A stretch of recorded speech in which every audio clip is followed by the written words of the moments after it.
महायुतीचा शपथविधी पुन्हा लांबणीवर पडण्याची शक्यता आहे। 15 डिसेंबरला नागपुरात मंत्रिमंडळाचा विस्तार होण्याची दाट शक्यता आहे। आमदारांच्या सोयीसाठी नागपुरात 15 डिसेंबरला मंत्र्यांचा शपथविधी होणार असल्याची माहिती विश्वसनीय सूत्रांनी दिली आहे।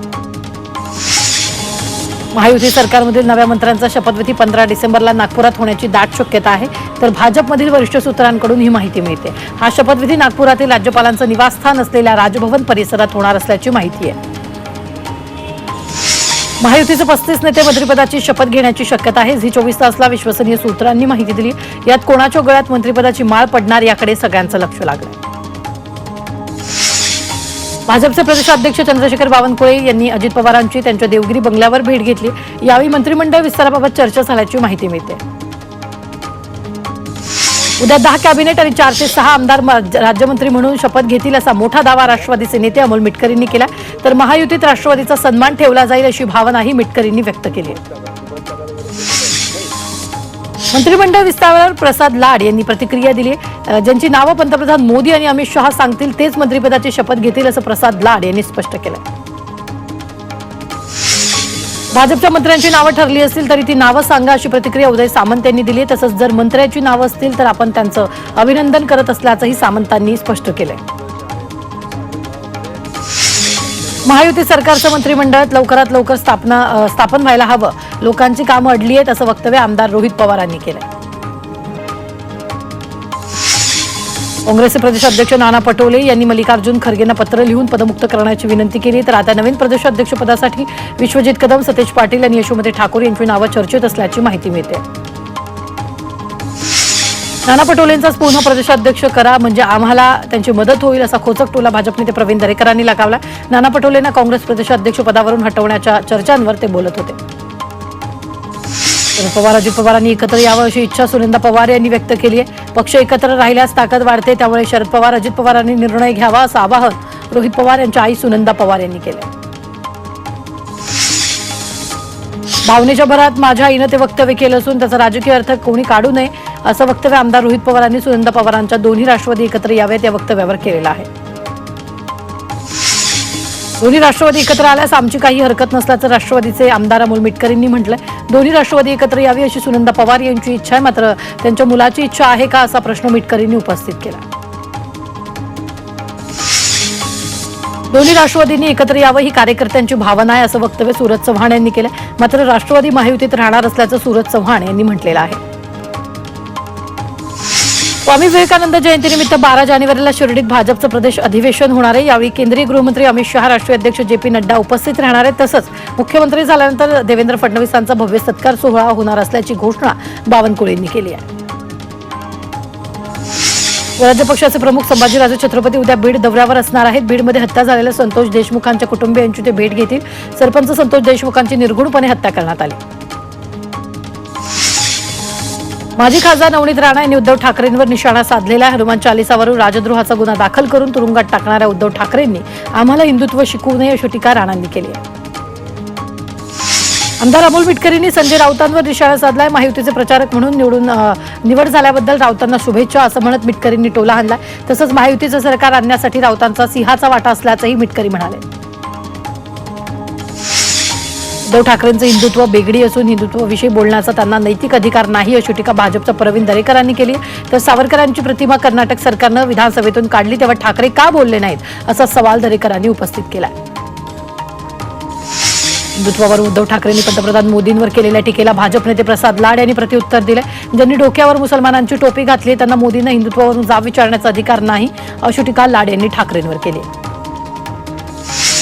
शिवसेना नेते संजय राठोड यांच्या विरोधातली माझी लढाई अजून संपलेली नाही अशी प्रतिक्रिया भाजप नेत्या चित्रा वाघ यांनी राठोडांच्या मंत्रिपदावर केली आहे। तर तत्कालीन मुख्यमंत्री उद्धव ठाकरेंनी संजय राठोडांना क्लीन चिट दिली होती असंही त्या म्हणाल्या। बनावट औषध प्रकरणी योग्य ती कारवाई करण्याची मागणी आमदार प्रसाद लाड यांनी केली। या प्रकरणी SIT स्थापन करून दोषींवर मोक्का अंतर्गत कारवाई करावी अशी मागणी आमदार लाड यांनी केली। एकही हनुमान मंदिर पाडलं जाणार नाही अशी ग्वाही प्रसाद लाड यांनी दिली आहे। दादरमधील हनुमान मंदिर काढण्याची रेल्वे प्रशासनानं नोटीस दिली आहे, त्यावर आमदार लाड यांनी प्रतिक्रिया दिली आहे। अजित पवारांनी शरद पवारांना भेटून नातं जपण्याचा प्रयत्न केला आणि तो चांगला अशी प्रतिक्रिया संजय शिरसाटांनी दिली। तसंच अजितदादा आणि शरद पवार भविष्यात एकत्र येतील का याबाबत ते सांगू शकतील असंही त्यांनी सांगितलं। माजी मंत्री हर्षवर्धन पाटील यांनी यवतमाळच्या राजूर इथं माजी आमदार वैभव पिचड यांची सांत्वनपर भेट घेतली। स्वर्गीय मधुकरराव पिचड यांना भावपूर्ण आदरांजली वाहत जुन्या आठवणींना त्यांनी उजाळा दिलाय। मुख्यमंत्री कार्यालयात प्रधान सचिव म्हणून अश्विनी भिडे यांची नियुक्ती करण्यात आली। मेट्रो वुमन म्हणून कारकीर्द गाजवलेल्या अश्विनी भिडे यांची मुख्यमंत्र्यांच्या प्रधान सचिव पदावर नियुक्ती करण्यात आली। नुकतीच मुख्यमंत्री कार्यालयात सचिव पदावर श्रीकर परदेश यांची नेमणूक करण्यात आली। महिला आयोगाच्या अध्यक्ष रुपाली चाकणकर यांनी जेजुरी गडावर जाऊन खंडेरायाचं दर्शन घेतलं। यावेळी जेजुरी देवस्थानचे विश्वस्त मंगेश घोणे यांनी चाकणकर यांचा सत्कार केला। ईव्हीएम विरोधात नाशिकमध्ये महानुभाव पंथ आणि वारकरी संप्रदाय या दोन्ही आध्यात्मिक संघटनांच्या प्रमुखांनी मोर्चा काढलाय। नाशिकच्या अनंत कान्हेरे मैदानापासून ते जिल्हाधिकारी कार्यालयापर्यंत हा मोर्चा निघाला। मतपत्रिकांवर निवडणुका घेण्याची मागणी पंथ आणि वारकरी समुदायानं केली। टाटा सन्सचे प्रमुख चंद्रशेखरन यांनी मुख्यमंत्री देवेंद्र फडणवीस यांची भेट घेतली। या भेटीत महाराष्ट्राच्या विकासाला गती देण्यासंदर्भात चर्चा झाल्याची माहिती आहे। तसंच विविध विषयांवर दोघांमध्ये चर्चा झाल्याची माहिती आहे।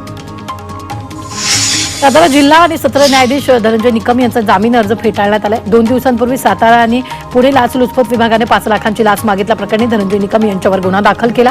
तर सातारा जिल्हा न्यायालयात निकम यांनी अटकपूर्व जामिनासाठी अर्ज दाखल केला होता, तो आज फेटाळण्यात आला।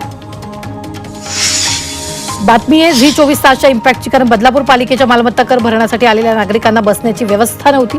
लोकांना तासनतास रांगेत उभं राहावं लागायचं। झी24 तासनं ही बाब समोर आणली। त्यानंतर पालिका प्रशासनानं तात्काळ बाकड्यांची व्यवस्था केली, त्यामुळे नागरिकांना दिलासा मिळाला। सुप्रसिद्ध व्यंगचित्रकार मनोहर सप्रे यांचं राहत्या घरी वृद्धापकाळानं निधन झाले। वयाच्या 92व्या वर्षी त्यांनी अखेरचा श्वास घेतलाय। उद्या चंद्रपूरमध्ये त्यांच्या पार्थिवावर अंत्यसंस्कार केले जाणार आहेत। पुणे पुस्तक महोत्सवात गिनीज बुक ऑफ वर्ल्ड रेकॉर्डची नोंद झाली आहे। 4000 पुस्तकांच्या माध्यमातून सरस्वतीचं प्रतीक साकारण्यात आले। विधान परिषदेच्या उपसभापती नीलम गोऱ्हे आणि भाजप नेत्या चित्रा वाघ यावेळी उपस्थित होत्या। वाशिम जिल्ह्यात अवैध गर्भपात करणाऱ्या डॉक्टर अमोल भोपाळेला पोलिसांनी अटक केली आहे। रिसोडमध्ये शिवमूळव्याध आणि प्रसूतीगृह दवाखाना आहे, मात्र तिथे एक महिला गर्भपातासाठी आल्याची माहिती मिळाली। त्यानंतर पोलिसांनी रात्रीच धाड टाकली। पोलिसांनी गर्भपाताचं साहित्य जप्त केलं। यामागे मोठं रॅकेट असल्याचा संशय आहे। भिवंडीतील जानवल गावच्या हद्दीत बिबट्याचा वावर दिसून आला, त्यामुळे या परिसरात भीतीचं वातावरण पसरले। बिबट्याला पकडण्यासाठी वन विभागाचे अधिकारी दाखल झाले असून बिबट्याला पकडण्यासाठी वन विभागाच्या वतीनं सापळा लावण्यात आला। काँग्रेस खासदार राहुल गांधींना समन्स बजावण्यात आले। लखनौ कोर्टानं त्यांना 10 जानेवारीला कोर्टात हजर राहण्याचे आदेश दिलेत। कथित भडकाऊ भाषण आणि स्वातंत्र्यवीर सावरकरांवरील वादात्मक वक्तव्याबाबत समन्स जारी करण्यात आलं। पंतप्रधान नरेंद्र मोदी आज उत्तर प्रदेश दौऱ्यावर आहेत। मोदींनी आज प्रयागराजमधील महाकुंभ 2025 साठी विविध प्रकल्पांचं उद्घाटन केलं। उत्तर प्रदेशातील 10 नवीन उड्डाणपुलं, कायमस्वरूपी घाट आणि नदी पुढील रस्ते यांसारख्या विविध रेल्वे आणि रस्ते प्रकल्पाचा समावेश आहे। जालन्यातील शिवसेनेचे आमदार अर्जुन खोतकर यांना मंत्रिमंडळात स्थान देऊ नये अशी मागणी मुख्यमंत्री देवेंद्र फडणवीस यांच्याकडे करण्यात आली। रामनगर साखर कारखाना बचाव कृती समितीच्या वतीनं मुख्यमंत्र्यांना याबाबत निवेदन देण्यात आलं। संभाजी ब्रिगेड संघटनेच्या नावावर शिवधर्म फाउंडेशनचे अध्यक्ष दीपक काटे यांनी आक्षेप घेतला। संभाजी ब्रिगेड संघटनेचं नाव धर्मवीर छत्रपती संभाजी महाराज ब्रिगेड करावं अशी मागणी त्यांनी केली। तर 31 डिसेंबरपर्यंत नाव न बदलल्यास राज्यभर आंदोलन करण्याचा इशारा त्यांनी दिला आहे। बांगलादेशात हिंदूंवर होत असलेल्या अत्याचाराविरोधात मालेगावमध्ये मुस्लिम समाज रस्त्यावर उतरला। हिंदूंवर होत असलेल्या अत्याचाराच्या निषेधार्थ जिल्हाधिकारी कार्यालयाबाहेर निदर्शनं करण्यात आली आहे। बांगलादेशमधील हिंदूंना संरक्षण देण्याची मागणी यावेळी करण्यात आली आहे। कल्याण डोंबिवली महानगरपालिका शिक्षण विभागाच्या गैरकारभाराविरोधात सीपीआय आमरण उपोषणाला बसलेत। युवराज महाले यांना चुकीच्या पद्धतीने पदोन्नती देत मुख्याध्यापकपदी नियुक्त केल्याचा आरोप आहे। अंबरनाथमध्ये राष्ट्रवादी कामगार सेलनं एमआयडीसी कार्यालयावर धडक दिली। अंबरनाथ एमआयडीसीतील पथदिवे अनेक दिवसांपासून बंद आहेत, त्यामुळे कामगारांना, खास करून महिलांना त्रास होतोय। ते सुरू करण्याची मागणी कामगारांनी केली आहे। एमआयडीसीनंही 3 आठवड्यात पथदिवे सुरू करण्याचं आश्वासन दिलं।